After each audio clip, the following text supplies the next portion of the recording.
कालो को काॾियो संदो जोगिन जोश, पसी तंहिं पट खे हद न रहियो होश।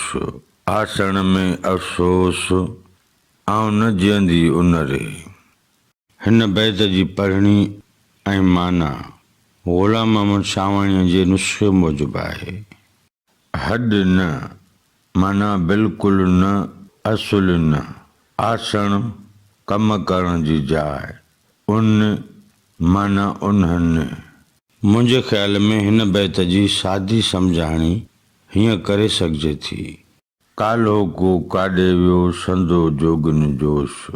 लतीफ़ साईं चवे थो त काल्ह ताईं जेका जोगिन जी जुगत थे ॾिठमि, सा अॼु इजलिस मजलिस कोन थो ॾिसां। पसी तंहिं पट खे हद न रहियो होश। जोगी जूई मटे विया ऐं मूंखे छॾे विया। हे सुञूं जॻहूं जायूं ॾिसी मुंहिंजी सम्झ सुध कम ई नथी करे। आसण में अफ़सोस आऊं न जीअंदी उन रे। जोगिन बिना हिन माग मकान में वेहंदे रहंदे ॾुख थो थिए। जोगिन बिना मां बन में कान ॼाले सघंदसि।